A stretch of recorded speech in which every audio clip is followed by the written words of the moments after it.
Ιησού Χριστέ, Μεσσία και Κύριε, το Άγιο όνομά Σου υψώνω. Εσύ είσαι ο δρόμος, η αλήθεια, η ζωή, σε κάθε μου βήμα εσένα δοξάζω.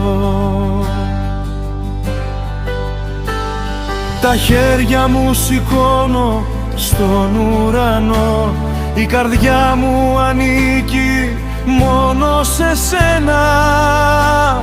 Εσύ είσαι ο Θεός, ο ζωντανός, το φως μου μέσα στο σκοτάδι.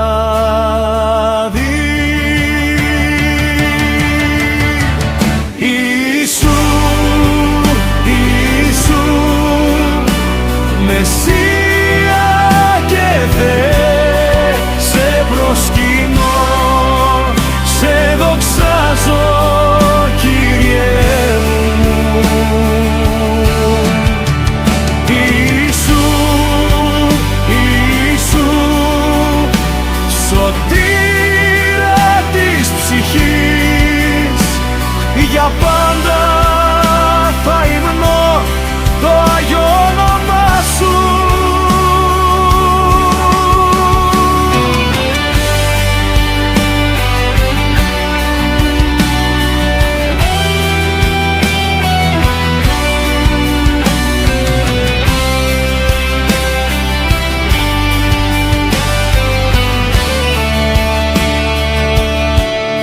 Εσύ συγχωρείς την αμαρτία μου, εσύ θεραπεύεις την πληγωμένη καρδιά.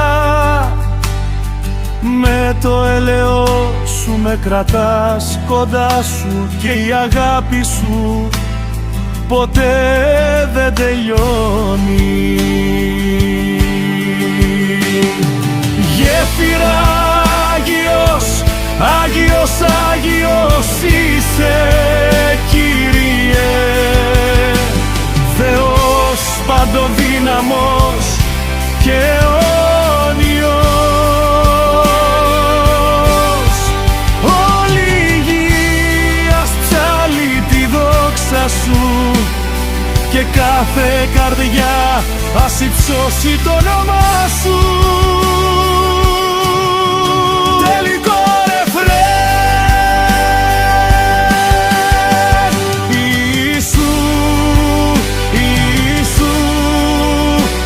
Μεσσία και Θεέ, σε προσκυνώ με όλη μου την καρδιά. Ιησού, Ιησού, Κύριε και σωτήρ.